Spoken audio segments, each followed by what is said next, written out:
you guys. It's been a very long time. So I'm here to talk about my birth story. First off, giving birth is probably one of the most traumatic experience that I have been through.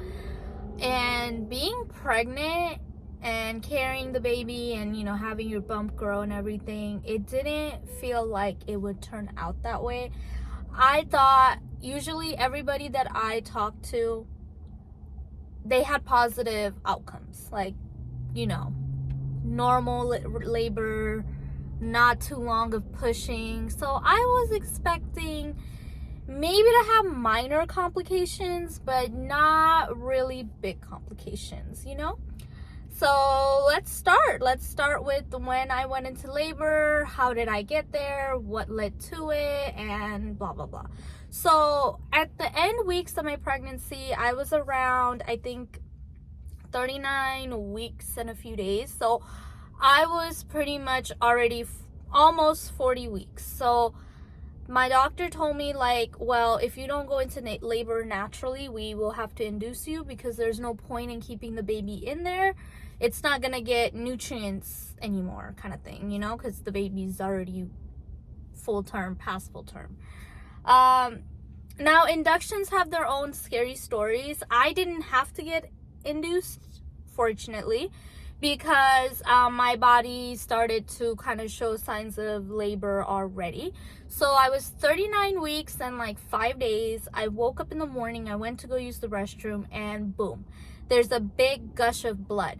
Now, if you guys haven't seen my older videos during my pregnancy, I don't have too much because honestly, when I was pregnant, I was always really nervous about talking about my pregnancy and saying something and then something else worse happens. Like, I was just very superstitious for some reason because I just wanted the baby to be healthy and from that point share on, Anyways, I was 39 weeks and 5 days. I had a lot of bleeding when I was using the restroom, and I did ask my OB that if I did see blood, what should I do? Like, is it the amount of blood that I should be concerned about? And she told me that because I had a short cervix, and I also had a little bit of more amniotic fluid than I should have, that I should go to the doctor or to the hospital just to, have them look over and everything, because I was at the end as well. So most likely it's sign of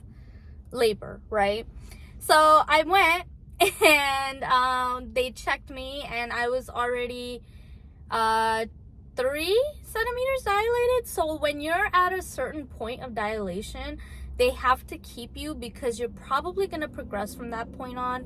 You're probably not going to go backwards, most likely. Sometimes you do. Sometimes, like, the body, when it's going through labor, is really weird.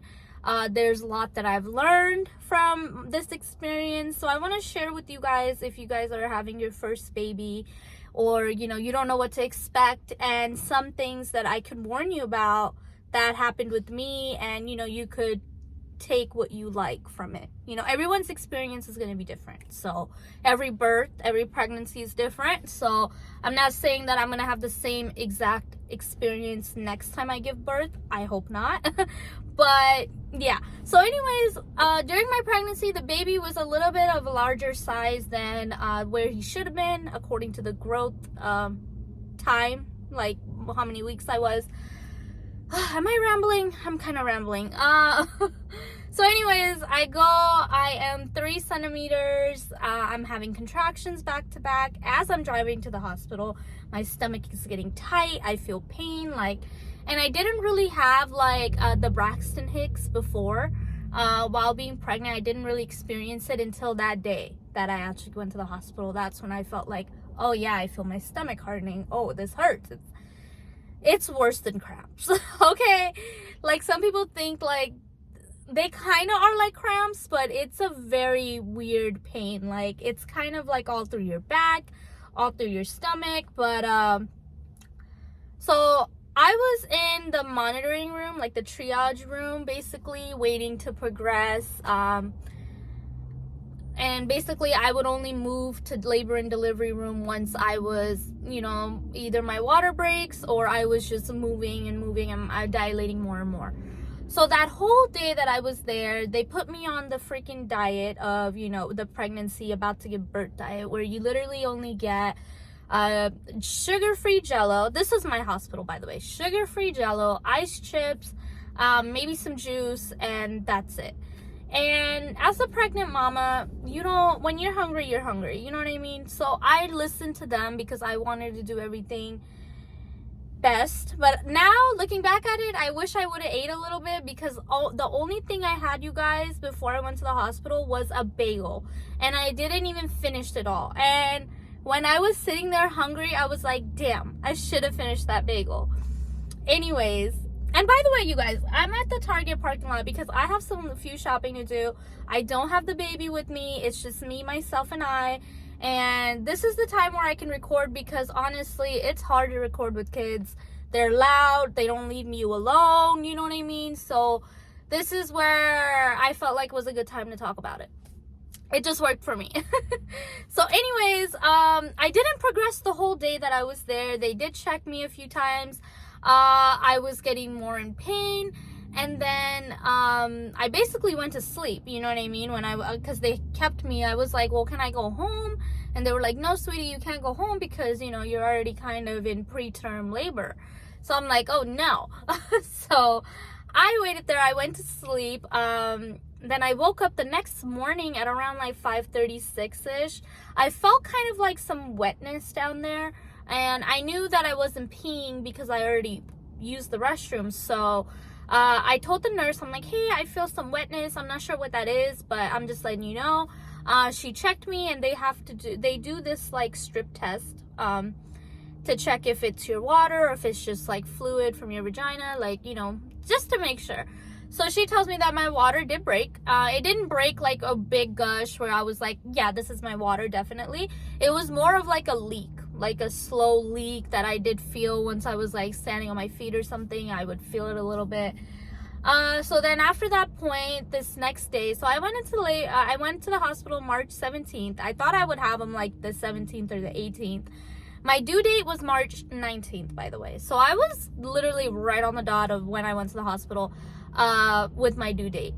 So my water breaks. I get checked into the labor delivery. I'm still going with it. I'm taking the contractions. They're not that bad at this point. I can definitely like kind of put up with them. They're not really that bad yet. You know what I mean? I get to 5 centimeters, 5.5, and I asked for the epidural because they told me that if I do want to get the epidural, you're going to have to request it an hour before that you want them to put it in, because they need to prep everything. They need to get the anesthesiologist. I can't say it. You know what I'm talking about. The doctor that does it. And they have to like prep and everything for it, and order the epidural, make sure it's there. All that kind of stuff. The little policies and stuff. So I was like, okay, so once I got to 5, I was like, I don't think I could take this anymore. This is starting to hurt. I don't like it. So I get the epidural. Kind of a weird process getting the epidural. I didn't think it was the worst thing ever, but it was kind of weird. I think the most uncomfortable thing at first was the catheter. That was a weird feeling, but after I had the epidural in, I really didn't feel it. So once I got the epidural in, I was pretty much fine. I was relaxing. I didn't feel nothing from my legs down, so it was working on both sides. I wasn't in like a huge like, oh, I'm in pain kind of thing, So then I think an hour and a half later or something, they started me on Pitocin. Now, Pitocin is the shit. Not in the good way. I did not like the Pitocin. I feel like my birth journey or my birth days, how would I say? Yeah, like me being in labor, my labor progressing. I felt like as soon as they started me on Pitocin, things started to go bad in my experience. Okay, some people, they love the Pitocin. It speeds up labor. It works for them. It works for their baby. My baby's heartbeat started to drop, and this is common in Pitocin, and they didn't warn me that this could be a potential thing. You know, they just kind of was like trying to make me progress, because I was already waiting there a whole day. I didn't progress, and my water did break. I got the epidural. So once they start me on Pitocin, his heart rate starts to drop. They immediately like flip me around, and I'm laying, and then they flip me. They do like an antidote or something to stop the Pitocin, or like lower the dosage or something. And I was freaking out. I started shaking. I was shivering, and I was so hungry, and just like I felt weak, dehydrated. I did not like it. Like I said, if you get the Pitocin, do some research.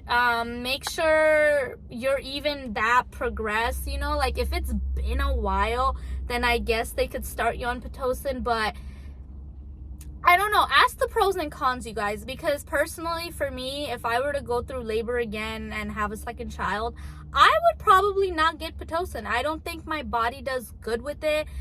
The baby didn't handle it well, and I got an infection during the process. I don't know if it just happened to happen with the membrane sweeps, which freaking hurt. Those are horrible when they check you for how dilated you are, and they like do that. Oh my God, the worst thing, because they literally shove their whole hand up you, like a whole arm almost, you know, like the whole, it's crazy. But so I got the Pitocin, they stopped the Pitocin. Then a few hours later, I guess my epidural some way somehow came out, because they kind of flipped me around. I don't know if that caused it to come out or what happened, but it came out, because around 8 p.m. on the 18th, the next day, like I said, I started to feel really bad at contractions, and I started to feel them all over, and I felt the pain. I felt a lot of pain, and I'm like, there's no way I have this epidural in and I can feel all of this. Like, this is too much. I understand pressure and all that. That's what they told me I would feel, but that wasn't the case. So then I'm waiting, and I am not progressing past 9 centimeters. I'm just not progressing. And he's not moving down. He's already had an infection while he's in my birth canal. So the odds are against me at this point, right? And it got to the point where it was already night. It was already like 9 p.m. or 9:30. And then I kind of tried pushing, because they were like, maybe if you start pushing a little bit, he will move down. You know, the gravity will kind of push him down a little bit as you're forcing him out of your body. So we did that for a while. They checked me again in like 30-40 minutes, and nothing progressed. I'm still where I'm at. There's like stages as well of the baby being like stage 1, stage 2, like how low they are in your pelvis or whatever. And I think he was stuck at the same stage as well. He wasn't really moving down. So they told me like, you could wait, and you know, but there is a risk of another infection, and then we're gonna have to do an emergency C-section, or you could do a C-section, because it seems like your body's not progressing, and you know, we could have the baby out. It'll be safer for the baby, and you know. And then they told me that if I did wait to go into about to start pushing, then I would be really exhausted and not even be able to push anymore, because I was in labor for almost 2 days, it seemed like a day and a half for sure. But I got to the hospital at like around 10, and yeah, it was almost 2 days. So pretty horrible. So I just decided to get the C-section, because I was like, you know what, the baby matters more in this situation. I want to come out okay. I want the baby to come out okay. If this is the way I'm supposed to give birth, then this is just the way it's gonna go. You know, what can I do? And I was honestly, you guys, I was extremely just done. I was over it. I wanted that baby out of me. I didn't want to be pregnant anymore. I honestly felt like it was a reason why these things kept happening to me in labor. But so I had a C-section that night around 12 in the morning. So he was born right on his due date, because I was in the hospital from the 17th, 18th, and he was born right on the 19th of midnight. He came out, he was 7 pounds and 6 ounces, 20.5 inches long. And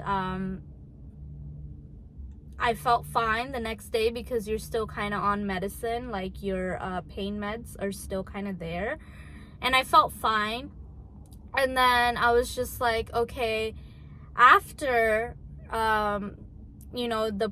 when they take the medicine out and everything, like the pain medicine, and then they expect you to start walking and doing walking, caring for your baby, of course. And you guys, if you've had a C-section, some people tell me it doesn't hurt for them. I don't know what kind of pain tolerance they have, but me, on the other hand, getting in and out of that hospital bed to pick the baby up from his crib, just even walking around, you know what it felt like? It felt like somebody cut me open, twisted my freaking guts around, put it back, and just sewed me up.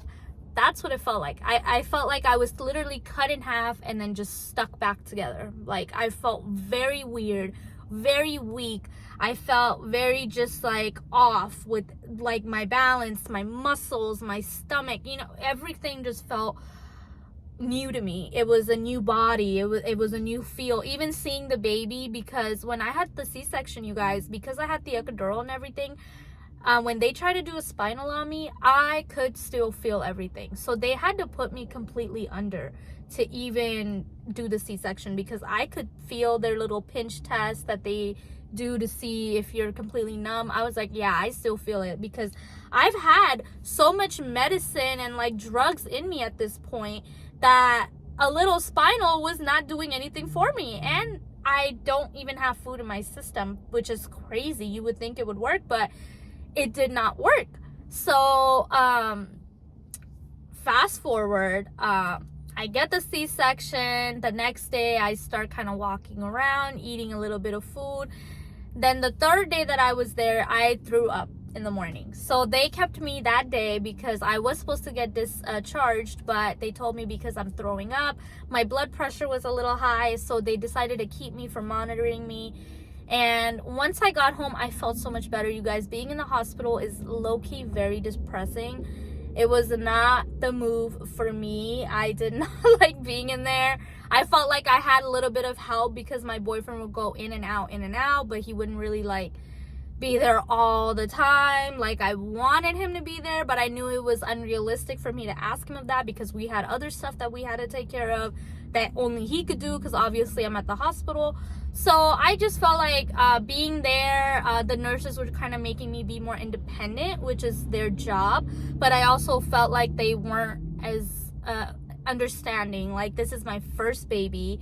I had a traumatic C-section, a hard labor, and she's kind of just like, no, well, you got to start getting up and, you got to push through it, mama, and this and that. And I'm like, yeah, but it hurts. Like, I don't want to do it, So, he's here, he's healthy. That's exactly how my birth story went. We did great once I had him, after 8 weeks of healing from the C-section. The scar healed. I still have the scar, of course, but it healed good. It didn't get infected or like anything crazy, So I was happy that happened. I did all like the steps after care, like, keeping it dry, keeping like a band-aid there, blow drying it with like a cool setting so it doesn't get moist and build bacteria up. So all that stuff was like, I made sure to do it all because I did not want to getting infected. I didn't want them touching that scar. Like, it was very, very, very painful. It was probably the most traumatic surgery I've ever had. I've not really even had surgeries, honestly. I've cut my thumb open and got like a few stitches and all that. But other than that, like, that was a big surgery and a big like time recovery where I felt like, wow, I've been through it, And honestly, like, I wanted to be one of those people that were just gonna have an easy delivery. I want to have more kids, I want to have a big family. I'm the only child, so for me, like, to have that big family is a huge deal. But after going through what I've been through, I feel almost like I can't do it again because I'm not, like, my body isn't like gonna do the same thing. and I wouldn't mind having a C-section again, but I know how hard it is on the body and the recovery.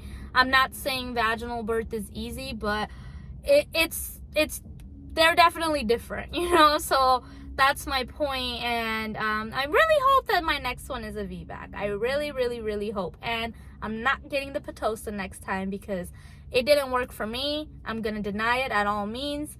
That's just what it is, and that's how I feel about it, because honestly I don't like that they try to progress the labor with just like medicine, when honestly your body is going to progress itself as it knows it's in labor. Now it might take a longer for some women than the other, but that's okay, you know. I feel like some hospitals are kind of shitty for that, because you know, it's like, if it's my first baby, you should expect things to move slowly, you know. Even, but I guess prolonged labor isn't good either, you know. They have their scientific facts, but me as a patient, that's how it went for me.